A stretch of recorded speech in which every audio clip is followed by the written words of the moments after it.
قل اللهم مالك الملك تؤتي الملك من تشاء وتنزع الملك ممن تشاء وتعز من تشاء وتذل من تشاء بيدك الخير إنك على كل شيء قدير আল্লাহ পাক রব্বুল আলামিন বলেছেন, হে নবী আপনি বলুন, কুলিল্লাহুম্মা মালিকাল মুলক, আল্লাহ হলো কি রাজাদিরাজ, সমস্ত রাজার উপর রাজা হলেন কে? আল্লাহ।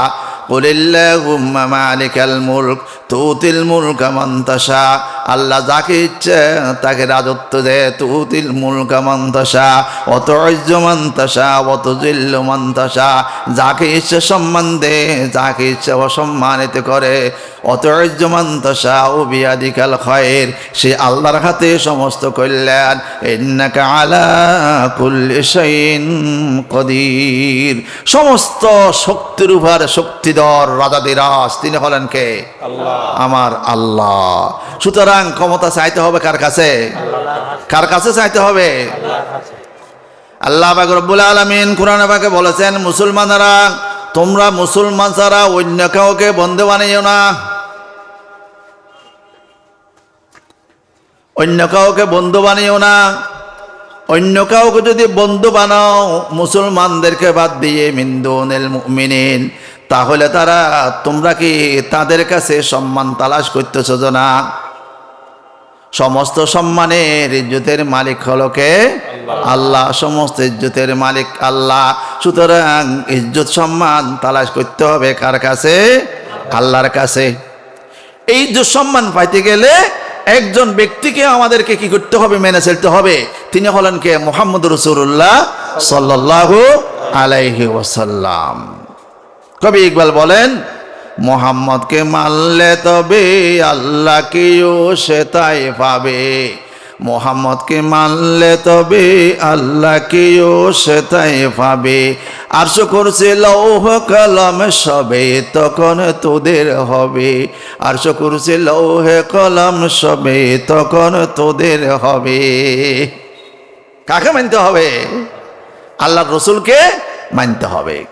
الحمد لله نحمده ونستعينه ونستغفره ونؤمن به ونتوكل عليه ونعوذ بالله من شرور أنفسنا ومن سيئات أعمالنا من يهده الله فلا مضل له ومن يضلل فلا هادي له ونشهد أن لا إله إلا الله وحده لا شريك له ونشهد أن سيدنا محمدا عبده ورسوله الذي أرسله بالحق بشيرا ونذيرا وداعيا إلى الله بإذنه وسراجا منيرا فقد قال الله تعالى في كلامه المجيد وفرقانه الحميد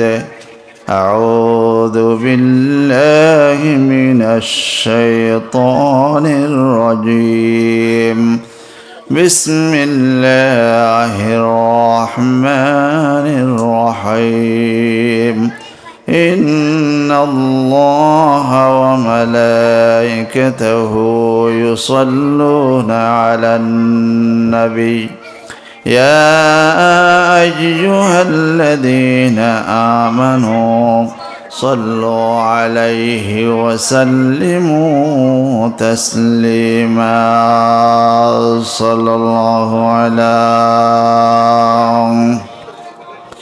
تبارك করে বলেন সাল্লাল্লাহু আলা সাইয়্যিদিনা মুহাম্মাদ ওয়া আলিহি ওয়া আসহাবিহি ওয়া সাল্লাম সাল্লাল্লাহু আলা ওয়া আলিহি ওয়া আসহাবিহি ওয়া সাল্লাম সালাতুন ইয়া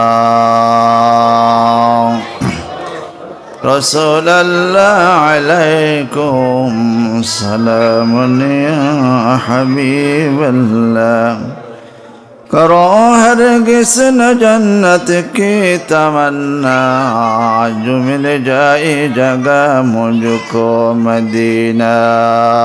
सलातुन या रसूलल्लाह अलैकुम, सलामन या हबीबल्लाह। मदीना में हमें पहुँचा दिया रब, मुझे रुखसर तबाने मोहम्मद। सलातुन या सलामन या हबीबल्लाह। मदीना मुझको पहुँचा दे खुदाया, बहाऊंगा वहाँ आंसुओं का दरिया। सलातुन या अलैकुम, सलामन या हबीबल्लाह। अऊज़ु बिल्लाहि मिनश शैतानिर रजीम, बिस्मिल्लाहिर रहमानिर रहीम। कुल इन कान आबाउकुम व अबनाउकुम व इख्वानुकुम व अज़वाजुकुम व अशीरतुकुम व अमवालुन इक़्तरफ़्तुमूहा व तिजारतुन तख़शौन कसादहा व मसाकिन तर्दौनहा अहब्ब इलैकुम मिनल्लाहि व रसूलिहि व जिहादिन फ़ी सबीलिहि फ़तरब्बसू हत्ता यअतियल्लाहु बिअम्रिहि वल्लाहु ला यहदिल क़ौमल फ़ासिक़ीन। सदक़ल्लाहुल अज़ीम व सदक़ रसूलुन नबिय्युल करीम। उपस्थित বিফি নিষ্ঠা ফাউন্ডেশনের উদ্যোগে আয়োজিত আজকের তাফসীরুল কোরআন মাহফিলের সম্মানিত সভাপতি জনাব AKM গাজী সালাউদ্দিন সাহেব, অন্যান্য মেহমানবৃন্দ, আজকের প্রধান ওয়াইস জনাব মৌলানা মামুনুর রশিদ নুরি সাহেব, আমার সামনে উপস্থিত ছোট বড় কিশোর এবং মুরব্বিবৃন্দ, আসসালামু আলাইকুম ওয়া রাহমাতুল্লাহি ওয়া বারাকাতুহু। ওয়ালাইকুম আসসালাম ওয়া রাহমাতুল্লাহ। আলহামদুলিল্লাহ, মাহফিল শুরু হয়ে গেছে। আমরা আল্লাহ তাআলার শুকরিয়া আদায় করি, যার মেহেরবানিতে আমরা আজকের মাহফিল উপস্থিত হতে পেরেছি। সকলেই বলি আলহামদুলিল্লাহ। রব্বানা লাকাল হামদ হামদান কাসীরান তাইয়্যিবান মুবারাকান ফীহি। সম্মানিত উপস্থিতি, মাঝখানে কথা বলা যাবে না। মাঝখানে কিছু ছোট বাচ্চারা বসছেন, যারা মাহফিল কমিটির সদস্যরা আছেন, আপনারা একটু নিয়ন্ত্রণ করবেন যাতে কথাবার্তা না বলে। আর কথার সাথে শেয়ার করতে হবে। একটু কথা যদি কি না হয়, রিপিট না হয়, ফিরে না আসে, তাহলে কথা বলা কি হয় না, যথাযথ হয় না। এই জন্য একটু কথা বলার চেষ্টা করবেন। আমি আপনাদের সামনে সূরা তাওবার ২৪ নম্বর আয়াতটি তেলাওয়াত করেছি। এই আয়াতকে সামনে রেখে সংক্ষিপ্ত কথা বলবো। আমার বিষয় হলো আজকে হব্বে রসুল, রসুলের মোহাব্বত, রসুলের মোহাব্বত। সম্মানিত উপস্থিতি, তার আগে একটা কথা বলতে হয়।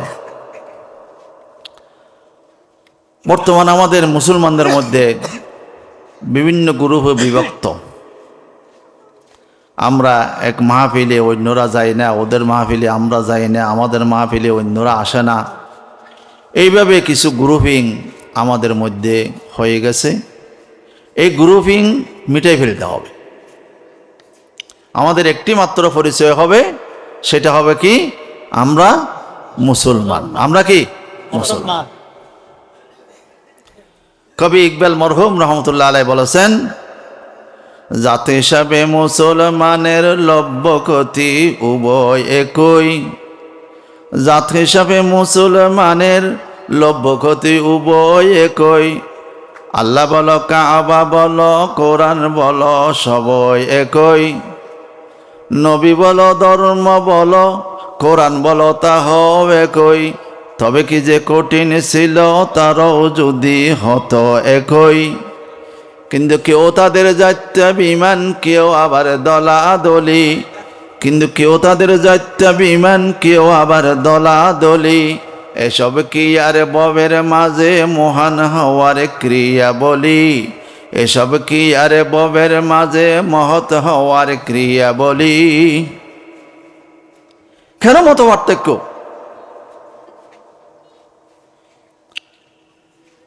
কোরআন সবার একটা, বেশ কম আছে?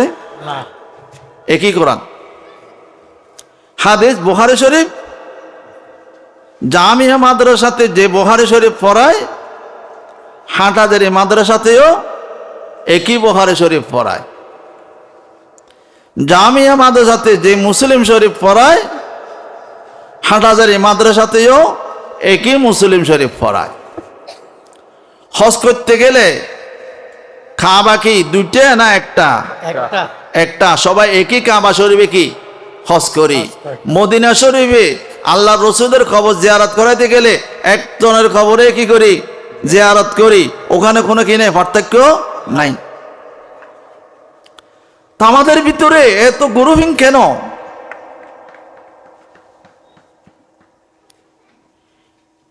আজকের মুসলমানদেরকে একটু ভাবতে হবে, সারা দুনিয়াতে শুধু মুসলমানরা আমার কাছে কেন? এই গ্রুপিং এর কারণে, গ্রুপিং এর কারণে। ইংরেজেরা, ব্রিটিশেরা 190 বছর এই দেশকে শাসন করেছে। কত বছর? আমরা সাধারণত কি বলি? 200 বছর বলি আর কি, 200 বছর বলি। 190 বছর হইলে আর 200 বছর হইতে কয়দিন আর বাকি? 10 বছর বাকি। এই 200 বছরের ইংরেজের শাসনে আমাদের ভিতরে গ্রুপিং সৃষ্টি করে দিছে, যাতে ইংরেজরা সঠিকভাবে সুন্দরভাবে দেশ পরিচালনা করতে পারে। মুসলমানরা এক একজন, এক এক গ্রুপ, এক এক পার্টি হবে, আর ইংরেজরা ভালোভাবে এই দেশকে শোষণ করতে পারবে। এই মুসলমানদের গ্রুপিং এর কারণে ইংরেজরা 190 বছর এই দেশকে কি করল? শাসন করল। ইংরেজ চলে গেছে 1947-এ, দেশকে দিয়ে, আমাদেরকে দিয়ে ইংরেজরা চলে গেছে, কিন্তু আমাদের গ্রুপিং আমরা এখনো শেষ করতে পারি নাই। এখনো গ্রুপিং, এখনো গ্রুপিং। সমস্যা কোথায়? কোনো সমস্যা নাই, শুধু আমরা একটা গ্রুপ আর একটা গ্রুপকে মানব না। তোর সহযোগিতা হচ্ছে কাদের? ইংরেজের সহযোগিতা হচ্ছে, ও মুসলিমদের সহযোগিতা হচ্ছে, ভারতের সহযোগিতা হচ্ছে, মুসলমানদের কোনো কল্যাণ হচ্ছে না। তাহলে আমাদেরকে সর্বপ্রথম সিদ্ধান্ত নিতে হবে, আমরা আর গ্রুপিং থাকবো না, আমরা সবাইকে হয়ে যাব একটা গ্রুপ হয়ে যাব। কয়টা গ্রুপ হয়ে যাব? একটা গ্রুপ। আমাদের পরিচয় হবে আমরা মুসলমান। আমাদের কলিমা কি 2 গ্রুপের, 3 গ্রুপের 3টা? সবাই যাকে জিজ্ঞেস করেন, যারা সুন্নি তারাও কলিমা পড়ে লা ইলাহা ইল্লাল্লাহু মুহাম্মাদুর রাসূলুল্লাহ। যাদেরকে ওয়াহাবি বলি তারাও কি করে? কলিমা পড়ে লা ইলাহা ইল্লাল্লাহু মুহাম্মাদুর রাসূলুল্লাহ সাল্লাল্লাহু আলাইহি ওয়াসাল্লাম। তো এর সমস্যা কোথায়? সম্মানিত উপস্থিতি, এই জন্য আমাদের মুসলমানদেরকে সমস্ত সমস্যা বাদ দিয়ে একটি মাত্র গ্রুপে চলে আসতে হবে। আমরা সকল মতভেদকে হয়ে যাব, ভুলে যাব, আমরা সবাই ঐক্যবদ্ধ হয়ে যাব, সেটাই হবে আমাদের পরিচয়। কবি ইকবাল বলেছিলেন, সিনো আরব হামারা, সিনো আরব হামারা, হিন্দু সে তা হামারা, মুসলিম হে হামতন সারে জাহা হামারা। চীন এবং আরব আমাদের, হিন্দুস্তান আমাদের, মুসলিম হে হামতন সারা জাহা হামারা। আমাদের একটাই পরিচয়, সেটা হলো আমরা মুসলমান। আমরা মুসলমান হয়ে যদি বেঁচে থাকি, সারা দুনিয়ার মালিক হব কারা? আমরা। সারা দুনিয়ার মালিক কারা? আমরাই। কিন্তু আজকে আমাদেরকে এক পাশে ফেলে তারা আমাদের উপর লাঠি ঘুরাচ্ছে। উদাহরণ দেওয়ার জন্য একটা কথা বলি, ভালো করে শুনবেন, এগুলো মনের দুঃখে বলতেছি, এমন নয়। দর্দ দিল কিসকো কহো কোই তো গম খারনিহি, দর্দ দিল কিসকো কহো কোই তো গম খারনিহি, আই হোদা তেরে সাওয়া কোই মদদ গারনিহি। মনের ব্যথা কোথায় বুঝাবো, বুঝানোর কোনো জায়গা নেই। বিয়ে বাড়িতে 2-4-5 দিন আগে থেকে বাড়িঘর সাজানো হয়, স্টেজ সাজানো হয়, প্যান্ডেল সাজানো হয়। কার জন্য? কার জন্য সাজাচ্ছে? দুলার জন্য। কার জন্য? দুলার জন্য। দুলার সাথে অনেকে আসবে ঠিক আছে, কিন্তু মূল টার্গেট কে? দুলা।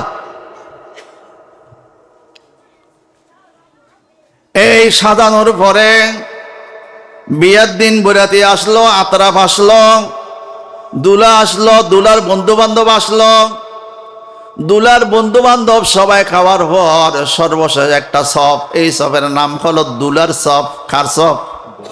দুলার সব। দুলার সব যখন খাওয়া হয়ে গেল, এরপরে দেখা যায় চতুর্দিকে টাস টুস আওয়াজ শুরু হয়ে গেছে, চেয়ারগুলো বাস করে ফেলতেছে এবং টেবিল বাস করা হয়ে যাচ্ছে, চতুর্দিকে প্যান্ডেলগুলো খুলে ফেলা হচ্ছে, সমস্ত ফুল নিয়ে ফেলা হচ্ছে, একেবারে সব ব্যাঙ্গে চুরমার করে ফেলা হচ্ছে। কারণ কি? বলে তো দুলার জন্য আয়োজন করা হয়েছিল, দূরে এখন কি হয়ে যাবে? চলে যাবে। বিয়ে বাড়ির সৌন্দর্য আর কারো জন্য কোনো প্রয়োজন নাই। এই দুনিয়ার দুলাকে, এই পৃথিবীর দুলাকে, এই পৃথিবীর দুলা হলো মুহাম্মদ রাসূলুল্লাহ সাল্লাল্লাহু আলাইহি ওয়াসাল্লাম। দুলা বিয়ে বাড়িতে সবার পরে আসে, এই জন্য দুনিয়াতে আমাদের নবীকে সর্বশেষ নবী হিসাবে দুনিয়াতে পাঠানো হয়েছে। দুনিয়ার এই সাজগো সব কিছুর উদ্দেশ্য হচ্ছে কে? আখির নবী মুহাম্মদ রাসূলুল্লাহ সাল্লাল্লাহু আলাইহি ওয়াসাল্লাম। যতদিন আমরা আছি, আমরা হইলাম দুলার বিশেষ মেহমান, হলো মুসলমানেরা, দুলার বন্ধু বান্ধব। দুলার বন্ধু বান্ধব যতদিন থাকবে ততদিন দুনিয়া থাকবে। যেদিন দুলার বন্ধু বান্ধব শেষ হয়ে যাবে, সেদিন দুনিয়া কি হয়ে যাবে? ধ্বংস হয়ে যাবে। দুনিয়া ধ্বংস হয়ে যাবে। বিয়ে বাড়িতে কুকুর আসে না? কুকুর আসে কি না? খাক আসে না? বিয়া বাড়ির আয়োজন কি কুকুর আর খাকের জন্য? কার জন্য? দুলা এবং দুলার মেহমানের জন্য বিয়ে বাড়ির আয়োজন। দুনিয়াতে ইহুদি, খ্রিস্টান, হিন্দু, বৌদ্ধ, এরা হলো কুকুর, এরা হলো খাক, এদের জন্য দুনিয়া নয়। এই দুনিয়া হলো মুসলমানদের জন্য। যেদিন মুসলমান চলে যাবে, সেদিন এই দুনিয়ায় ব্যঙ্গে তস নস হয়ে যাবে, তসনস হয়ে যাবে। কারণ এই পৃথিবীর দুলা হলো মুহাম্মদ রাসূলুল্লাহ সাল্লাল্লাহু আলাইহি ওয়াসাল্লাম। যতদিন মুহাম্মদ রাসূলুল্লাহর উম্মতরা দুনিয়াতে থাকবে, ততদিন দুনিয়া থাকবে। আর যেদিন মুহাম্মদ রাসূলুল্লাহর উম্মতরা দুনিয়া থেকে চলে যাবে, সেদিন এই দুনিয়া ব্যঙ্গে কি হয়ে যাবে? এলো মেলো হয়ে যাবে। সম্মানিত উপস্থিতি, এই জন্য আমাদেরকে মনে করতে হবে যে আমরা সাধারণ কেউ নয়, আমরা মুসলমান। আমরা যাতে কি মুসলমান, আমাদের জন্য দুনিয়া। আমরা যেদিন দুনিয়া থেকে চলে যাব, সেদিন আর দুনিয়া থাকবে না। দুনিয়া ব্যঙ্গে কি হয়ে যাবে? শেষ হয়ে যাবে, চুচির হয়ে যাবে, আর কিছুই থাকবে না। সুতরাং মুসলমানরাই হলো এই দুনিয়ার আসল মেহমান। ইহুদি খ্রিস্টানরা আসল মেহমান নয়। এখন আমাদের উপর ইহুদি খ্রিস্টানরা রাষ্ট্র চালাচ্ছে কেন? আমরা আল্লাহকে ছেড়ে দিছি, রসুলকে ছেড়ে দিছি, কোরআনকে ছেড়ে দিছি, যার কারণে আল্লাহ শাস্তি স্বরূপ আমাদের উপরে ইহুদি খ্রিস্টানদেরকে আমাদের উপর কি করে দিয়েছে? প্রাধান্য বিস্তার করে দিয়েছে। এই জন্য মুসলমানদেরকে আবার একটা জিনিস ধরতে হবে, সেটা হলো কি? কোরআন। কোরআন ধরতে হবে, কোরআন। আল্লাহ রসুলকে ধরতে হবে, আল্লাহকে ধরতে হবে। তাহলে মুসলমানরা আবার কি করতে পারবে? সারা দুনিয়ার বুকে মাথা তুলে দাঁড়াতে পারবে। না হলে কখনো মাথা তুলে দাঁড়ানো সম্ভব হবে না। এখন কেউ আমেরিকার কাছে যায় ক্ষমতার জন্য, কেউ ভারতের কাছে যায় ক্ষমতার জন্য, কারণ এরাই হলো আমাদের ক্ষমতাদাতা। আসল ক্ষমতার মালিক কে? আল্লাহ। قل اللهم مالك الملك تؤتي الملك من تشاء وتنزع الملك ممن تشاء وتعز من تشاء وتذل من تشاء بيدك الخير إنك على كل شيء قدير।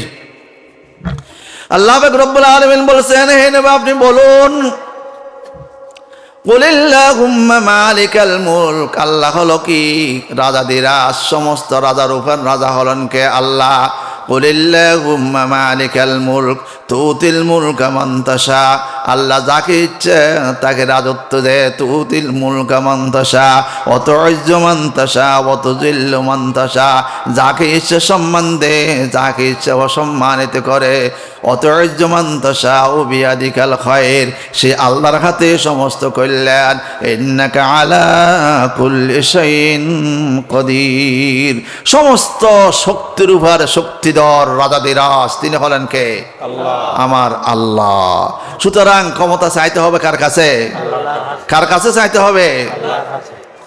আল্লাহ পাক রব্বুল আলামিন কোরআনে পাকে বলেছেন, মুসলমানরা তোমরা মুসলমান ছাড়া অন্য কাউকে বন্ধু বানিও না। অন্য কাউকে বন্ধু বানিও না। অন্য কাউকে যদি বন্ধু বানাও মুসলমানদেরকে বাদ দিয়ে মিন দুনিল মুমিনিন, তাহলে তোমরা কি তাদের কাছে সম্মান তালাশ করতেছ না? সমস্ত সম্মানের ইজ্জতের মালিক হলো কে?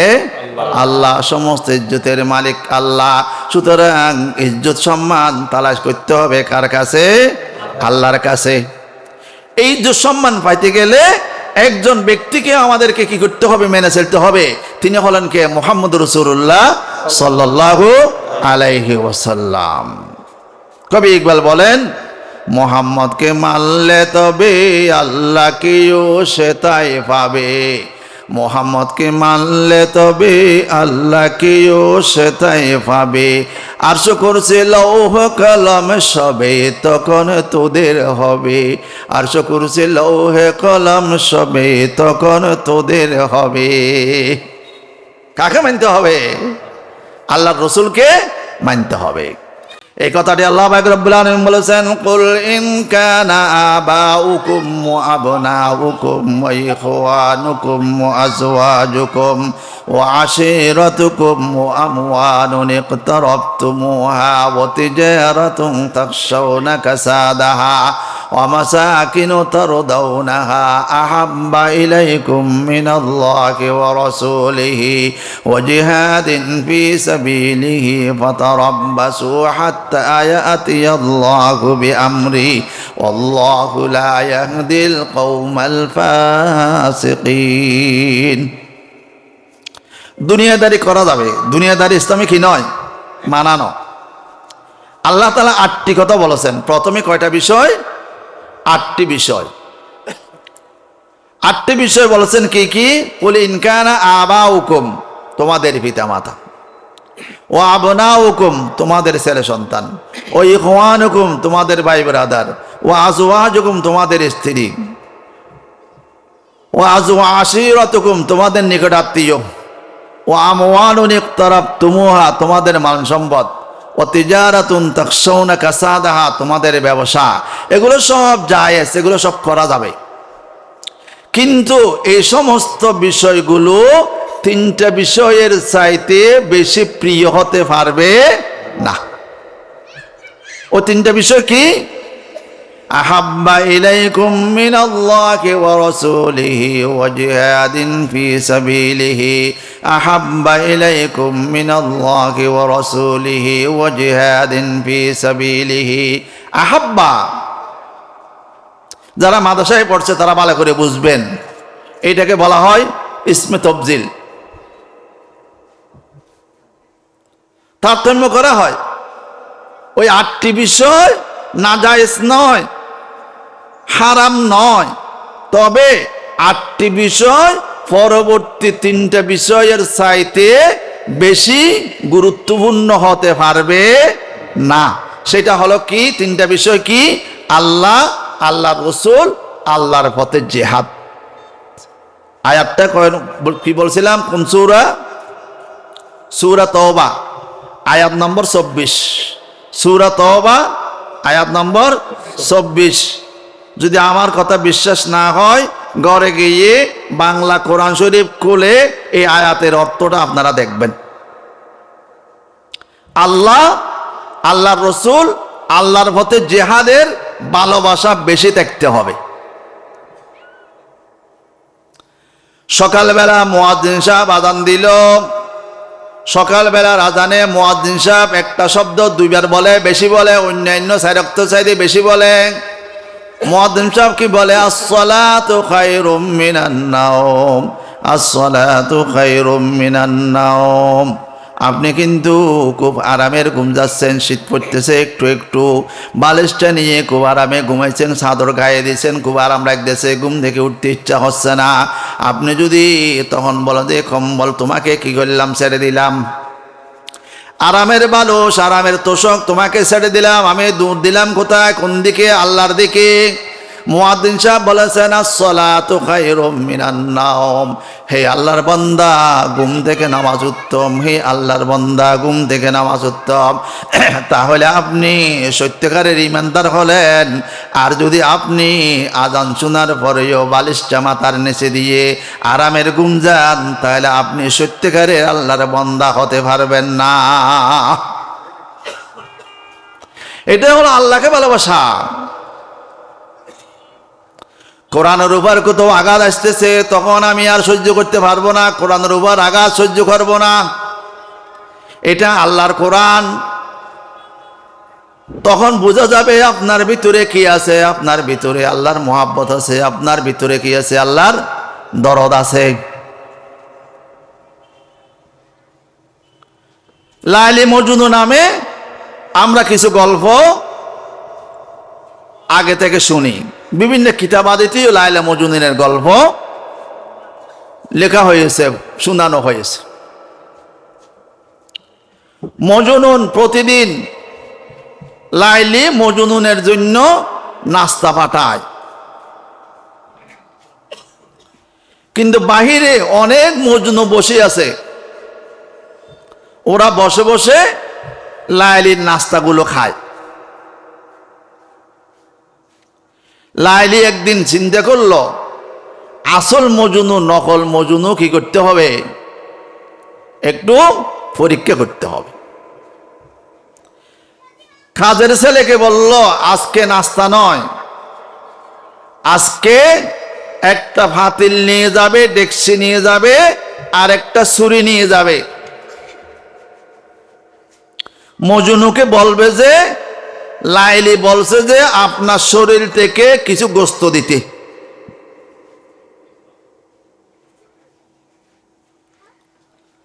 যখন কাজের ছেলে ডেকচি আর ছুরি নিয়ে বের হয়েছে, সবাই আতঙ্কিত, কিরে কি হলো?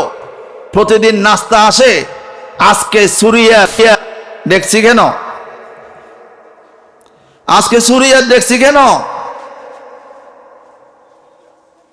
বলতে লাইলি বলছে আজকে কি দিতে? গোস্ত দিতে, শরীরের গোস্ত দিতে। বলে যে আমরা তো গোস্ত দেওয়ার মজনু নয়। একজনকে অতিক্রম করলেন, দ্বিতীয় জনের কাছে গেলেন, দ্বিতীয় জন বলো যে আমরা গোস্ত দেওয়ার মজনু নয়। তৃতীয় জনের কাছে গেলেন, তৃতীয় জন বলে যে আমরা কি নয় গোস্ত দেওয়ার মজনু নয়, আমরা নাস্তা খাওয়ার মজনু। হইতে হইতে অনেক দূরে গেলেন, অনেক দূরে যায় দেখা যায় একজন লোক বসে বসে বালিতে কি যেন আঙ্গুল দিয়ে লিখতেছে। ওই কাজের ছেলে বলে, আমি মজনুকে জিজ্ঞাসা করলাম, গপ্তমায় মজনু নসিদা শিস্তাই, গপ্তমায় মজনু নসিদা শিস্তাই, মিনবিসো নাম বাহারে খিস্তাই, গপ্তমস্কে নাম লাইলা মিকুনম, গপ্তমস্কে নাম লাইলা মিকুনম, খাতেরে খুদ রাত সাল্লিমি দেহম। আমি মজনুকে জিজ্ঞেস করলাম, মজনু তুমি কি করতেছো? এখানে বসে বসে কি লিখতেছো? কার কাজে সেটি লিখতেছো? গপ্তমাই নুন সিদা সিস্তাই মিনাবিসু নাম বাহারে কিস্তাই। আমি বললাম, হে মজনু, তুমি এখানে বসে বসে কার কাছে চিঠি লিখতেছ? মজনু কি উত্তর দিলেন শুনেন। মজনু বলছে, নয় ভাই নয় নয়, আমি চিঠি লিখতেছি না। গুপ্ত মস্কে নাম লাইলাম মিকুনম, গুপ্ত মস্কে নাম লাইলাম মিকুনম, খাতরে খুদরা তসল্লিমি দেহম। আমি চিঠি লিখতেছি না, আমি বসে বসে লাইলার নাম মস্ক করতেছি, লাইলার নাম রিপিট করতেছি। কেননা যতবার লাইলির কথা আমি বলি তত আমার মনে কি লাগে? প্রশান্তি লাগে। তুমি কি জন্য আসছো আমাকে বলো। বলছে লাইলি বলছে যে আজকে কি দেওয়ার জন্য? লাইলির জন্য গোস্ত দেওয়ার জন্য। বলছে দেখছি এদিকে দাও, ছুরি এদিকে দাও। ছুরি নিয়ে গোস্ত দেওয়ার জন্য শরীরের দিকে নিয়ে গেলেন। বলে যে লাইলি কোন জায়গার গোস্তের কথা বলেছে? আমি কি হাত থেকে দেব নাকি বুক থেকে দেব নাকি রান থেকে দেব, কোথায় থেকে দেব বলো।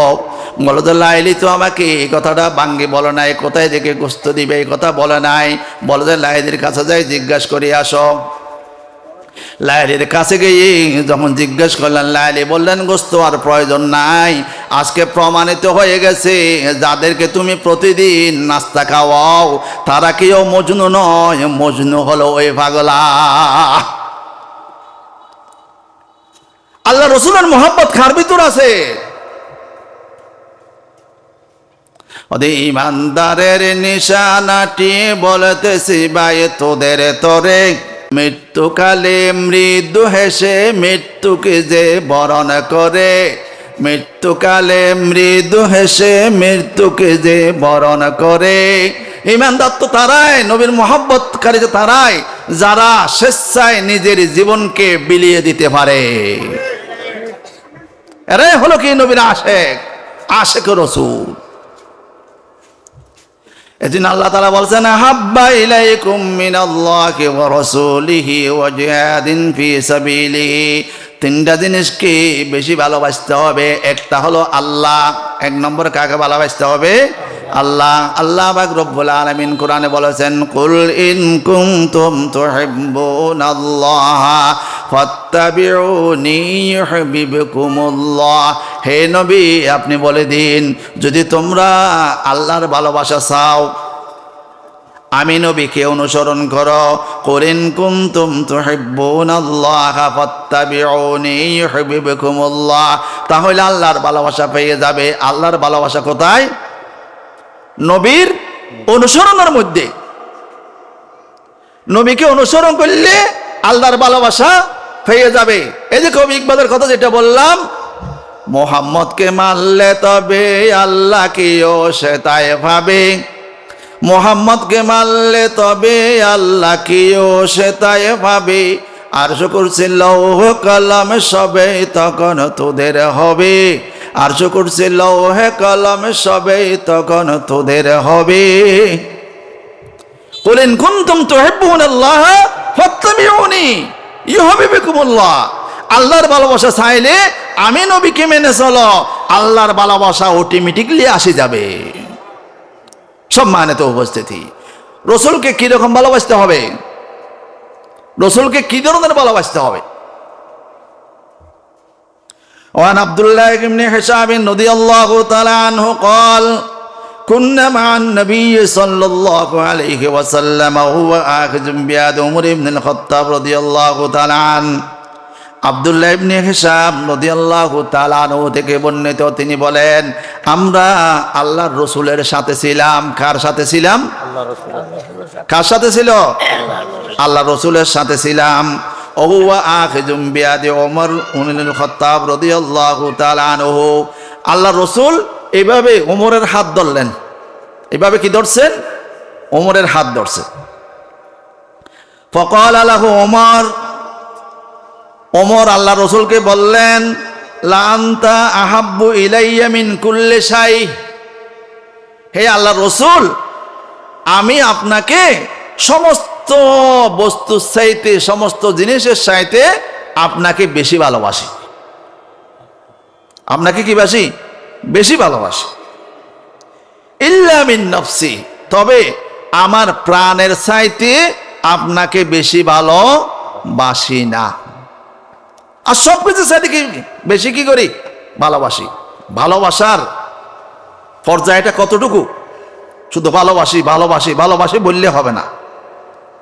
আল্লাহ রসুল বলেন, না ইয়া রাসূল, হে ওমর, হবে না, হবে না। فقال النبي صلى الله عليه وسلم لا, হবে না। والذي نفسي بيده حتى أكون أحب إليك من نفسك, যতক্ষণ পর্যন্ত তোমার প্রাণের চাইতে আমাকে বেশি ভালোবাসবে না, ততক্ষণ পর্যন্ত ভালোবাসা হবে না। কি ভালোবাসতে হবে? প্রাণের চাইতে বেশি ভালোবাসতে হবে কাকে? আল্লাহর রসুলকে।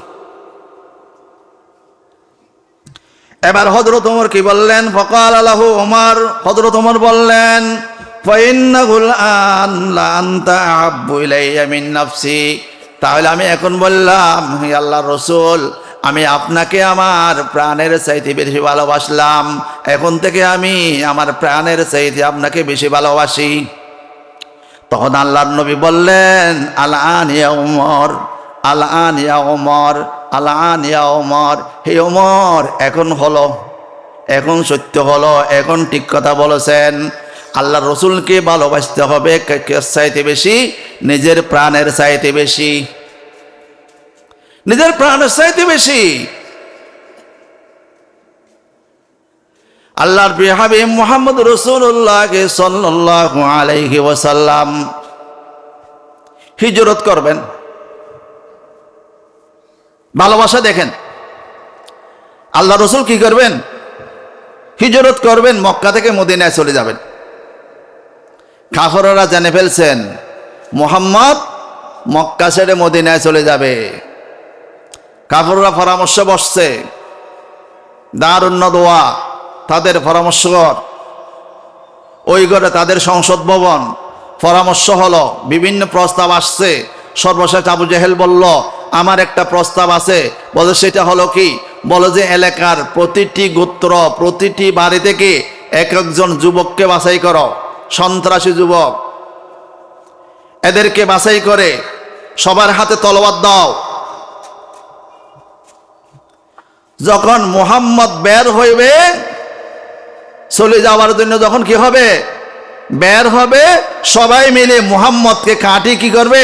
টুকরা টুকরা করে ফেলবে। তাহলে এলাকার কোন গোত্র মুহাম্মদের পক্ষ হয়ে আমাদের বিরুদ্ধে আর লড়তে পারবে না। তৈরি হয়ে গেল সন্ত্রাসীরা, সন্ত্রাসীরা রেডি। আজকে রাত্রে মুহাম্মদ চলে যাবে মদিনায়, সুতরাং আজকে কি করতে হবে? আমাদেরকে মুহাম্মদকে হত্যা করতে হবে। এতগুলো যুবক যদি রেডি থাকে হত্যা করার জন্য, বাঁচা কি আদৌ সম্ভব? আমি ইতিহাস বলা আমার উদ্দেশ্য নয়। আল্লাহ রসুল হযরত আলীকে বললেন, হে আলী, তুমি আজকে তোমার ঘরে ঘুমাবে না। বাজি ইয়া রাসূলুল্লাহ, কোথায় ঘুমাবো? বলছে, তুমি আমার সিটে আমার চাদরটা গায়ে দিয়ে শুয়ে থাকবে।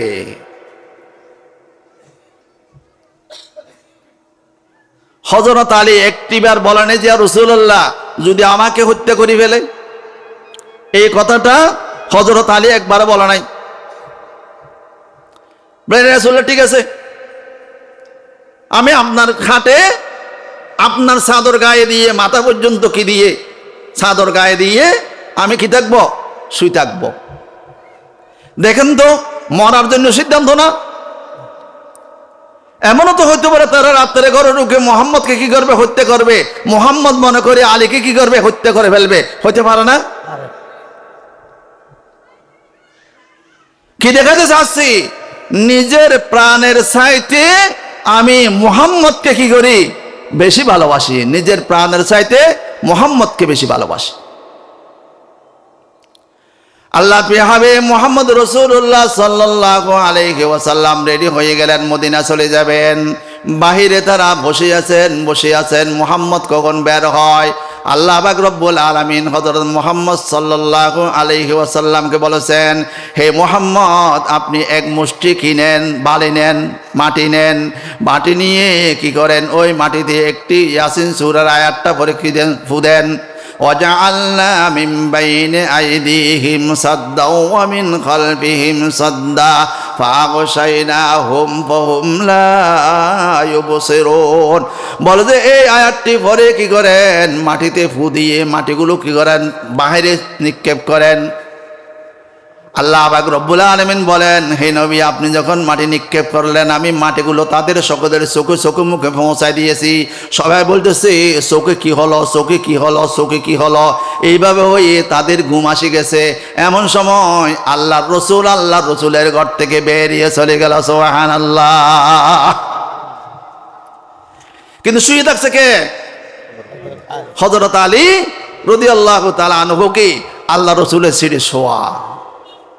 এটার নামটাই হলো মোহাব্বত।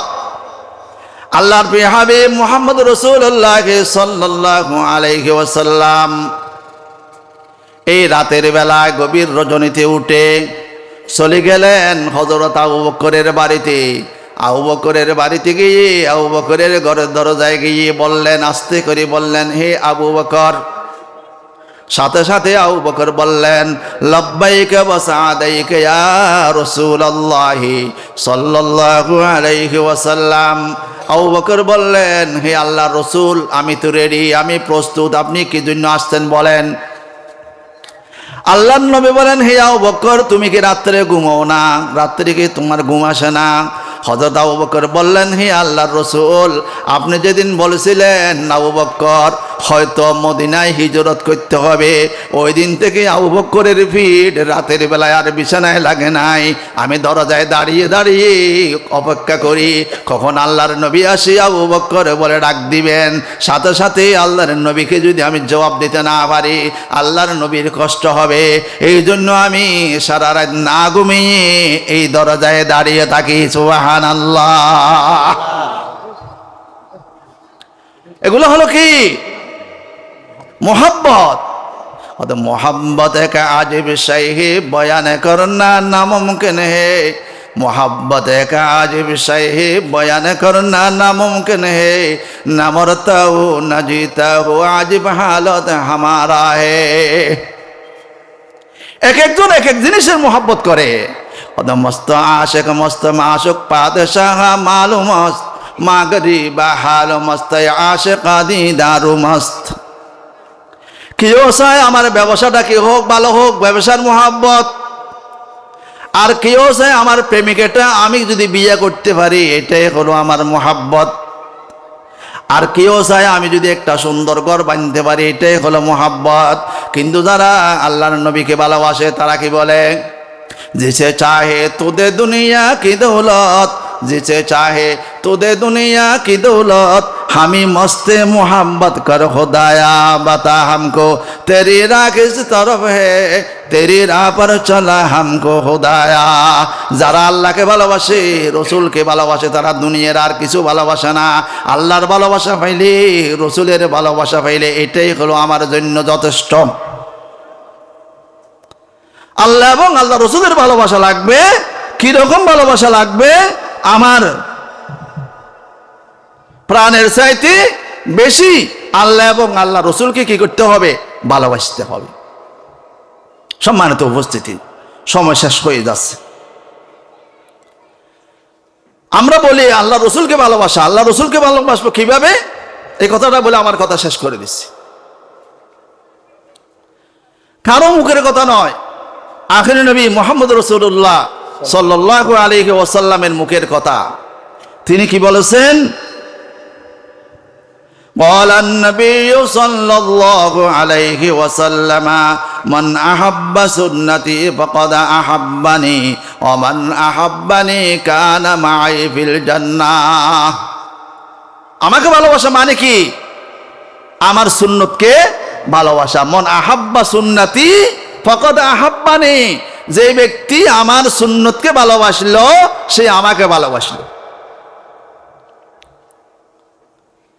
আমাদের এই দেশের একজন প্রসিদ্ধ ফিসাব ছিলেন, যদিও বা পাকিস্তান থেকে আসতেন, তো ইফসা হুজুর রহমতুল্লাহ আলাই। ওনার একটা কথা আমি পড়েছি, তিনি বলেছেন, আগর মুঝে মোহাব্বত করে তো মাদ্রাসা কো মোহাব্বত করো, और अगर मुझे देखना चाहे तो মাদ্রাসা को देखो। আমাকে ভালোবাসতে চাইলে কাকে ভালোবাসো? মাদ্রাসাকে ভালোবাসো। আমাকে দেখতে চাইলে কাকে দেখো? মাদ্রাসাকে দেখো। আল্লাহ রাসূল বলেছেন, যদি আমাকে ভালোবাসতে চাও তাহলে আমার সুন্নতকে কি করো? ভালোবাসো। আমার সুন্নতকে ভালোবাসো। সম্মানিত উপস্থিতি, আপনি সকালবেলা উঠে ঘুম থেকে উঠে কি করলেন? বাথরুমে গেলেন। বাথরুমে যাওয়ার জন্য বাথরুমে যখন ঢুকবেন, আল্লাহর প্রিয় হাবিব মুহাম্মদ রাসূলুল্লাহ সাল্লাল্লাহু আলাইহি ওয়াসাল্লাম বলেছেন, বাথরুমে ঢুকার সময় কোন পা দিতে বলেছেন? বাম পা আগে দিবে। বাম পা আগে দিয়ে একটা দোয়া পড়তে হবে। দোয়াটা হলো কি? আল্লাহুম্মা ইন্নী আউযু বিকা মিনাল খুবুসি ওয়াল খাবায়েস। আল্লাহুম্মা ইন্নী আউযু বিকা মিনাল খুবুসি ওয়াল খাবায়েস। চিকিৎসা বিজ্ঞানীরা গবেষণা করছেন, আল্লাহর প্রিয় হাবিব কেন বাথরুমে যাওয়ার সময় বাম পা দিতে বললেন, আর মসজিদে ঢুকার সময় আগে কোন পা? ডান পা। কারণ কি? চিকিৎসা বিজ্ঞানীরা গবেষণা করে দেখেছেন, মানুষের যখন মৃত্যু আসে, দাঁড়ানো অবস্থায় যদি মানুষ মারা যায়, সর্বপ্রথম মানুষের দুর্বল হয় ডান পা। কোন পা? ডান পা। একজন মানুষ যদি মসজিদে ঢুকার সময় তার মৃত্যু চলে আসে, ডান পা যদি আগে দুর্বল হয়, মানুষটা কোথায় পড়বে? মসজিদের ভিতরে নাকি বাহিরে? ভিতরে। মসজিদের ভিতরে মারা যাওয়াটা ভালো লক্ষণ নাকি বাহিরে মারা যাওয়াটা ভালো লক্ষণ? এই জন্য আল্লাহর নবী বলেছেন, মসজিদে ঢুকার সময় প্রথমে কি দিবে? ডান পা দিবে। আর বাথরুমে ঢুকার সময় আগে বাম পা।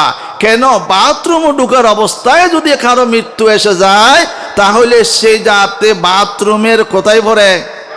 বাহিরে পড়ে, ভিতরে না পড়ে। এই জন্য আল্লাহর নবীর দেখেন, প্রতিটি সুন্নত কিন্তু বিজ্ঞান। একটা বই আছে ডাক্তার তারেক মাহমুদের লেখা, সুন্নতে রাসূল সাল্লাল্লাহু আলাইহি ওয়াসাল্লাম ও আধুনিক বিজ্ঞান। উনি দেখিয়েছেন আল্লাহ রসুলের প্রতিটি সুন্নত কিন্তু কি বিজ্ঞানের সাথে মিল আছে। সব প্রত্যেকটা কথাই বিজ্ঞান। এজন্য অনেকে বলেছেন উনি হলেন মহাবিজ্ঞানী। মহাবিজ্ঞানী। আল্লাহ রসুলের সুন্নত হলো বাথরুমে ঢোকার সময় এই দোয়াটা বলে, বাথরুমে ঢোকা বাম পা আগে দিয়া। আমি যদি এই কথাটা মনে রেখে বাথরুমে যাই, তাহলে আমি আল্লাহ রসুলকে ভালোবাসলাম। ঠিক আছে কিনা? আল্লাহ রসুল বলেছেন, বাথরুম থেকে বের হওয়ার সময় আগে কোন পা? আগে ডান পা দিয়ে বের হবে। এবং বের হওয়ার সময় একটা দোয়া পড়ার জন্য আল্লাহর নবী আমাদেরকে শিক্ষা দিয়েছেন, গুফরানাকা আলহামদুলিল্লাহিল্লাযী আযহাবা আন্নিল আযা ওয়া আফানি। আমি যদি এইভাবে ডান পা আগে দিয়ে দোয়াটা করে যদি বাথরুম থেকে বের হই, নবীর শিক্ষা মতে বের হই, তাহলে বোঝা যাবে আমার ভিতরে কি আছে? নবীর প্রেম আছে, নবীর ভালোবাসা আছে। আজ যদি আমার বাথরুমে যাওয়ার সময় কিছুই মনে না থাকে, রসুলের কোনো সিস্টেম আমি কি করি না? ফলো করি না। বাথরুম থেকে বের হওয়ার সময় রসুলের কোনো নিয়ম ফলো করি না, তাহলে বোঝা যাবে আমার ভিতরে নবীর কোনো মোহাব্বত নাই। এরপরে আমি যখন কি করলাম, বাথরুম সারার পরে যখন উজু করতে গেলাম, আল্লাহ রসুল বলেছেন যদি সম্ভব হয় উজু করার জন্য পশ্চিমমুখী হয়ে বসো। কোন মুখী হয়ে বসো? পশ্চিমমুখী। পশ্চিমমুখী যদি সুযোগ থাকে আমি পশ্চিমমুখী হয়ে উজু করতে বসব। উজু করতে বসে আমি সর্বপ্রথম একটা দোয়া পড়ব। দোয়াটা হলো কি?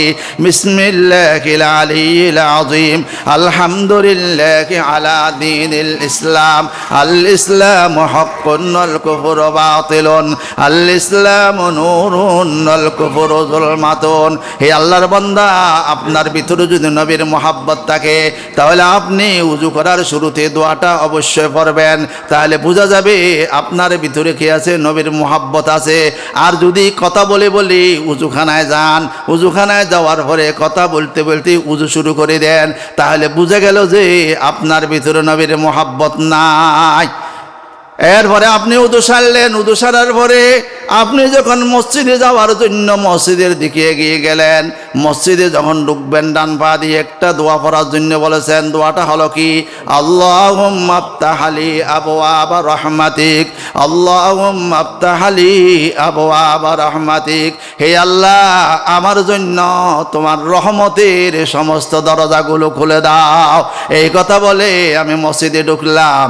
মসজিদে ঢুকার পরে আমি কি করলাম, সর্বপ্রথম জায়নামাজে দাঁড়িয়ে ইন্নী ওয়াজ্জাহতু ওয়াজহিয়া লিল্লাযী ফাতারাস সামাওয়াতি ওয়াল আরদা হানিফা ওয়া মা আনা মিনাল মুশরিকিন, এই কথা বলে আমি সুন্দরভাবে পশ্চিমমুখী হয়ে কিবলামুখী হয়ে নামাজটা শুরু করলাম। মসজিদে গেলে দেখবেন কত ধরনের মুসল্লি নামাজ শুরু করছে। এখন তো অনেক ধরনের ইখতিলাফ আসি গেছে আমাদের ভিতরে। কেউ বলছে হাত খান বরাবর তোলো, কেউ বলে গর্দান বরাবর তোলো, কেউ বলে আঙ্গুল ফাঁক রাখো, কেউ বলে আঙ্গুল লাগাই রাখো, এক এক ধরনের কথা। সমস্ত ইখতিলাফ বাদ দিয়ে আপনার যেটা সহজ সেইটা করে কি করবেন, নিয়ত করবেন। নিয়ত করে কি করবেন?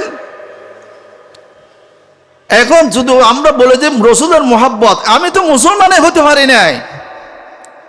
দেখি এরপরে নিয়ত করার পরে যে দোয়াটা পড়া হয়, দোয়াটার নাম কি? সুবহান, এখানে এটার নাম কি? সানা। আমি মসজিদে চ্যালেঞ্জ করেছি, দেখি মসজিদ পুরো মুসল্লি, সানাটা পড়ন্ত শুদ্ধ করি, সবাই মাথা নিচু করে আছে। ওদের মসজিদ আজি কাছে বসে হাই নামাজি কেউ তো নাই, মসজিদ আজি কাছে বসে হাই নামাজি কেউ তো নাই, হেজাজি সে গুনে আজে গুণান্বিত কেউ তো নাই।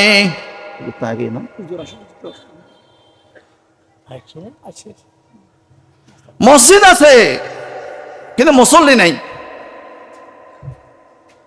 আপনারা বলবেন হুজুর কি বলেন, মুসল্লি নাই। মসজিদ ভর্তি মুসল্লি।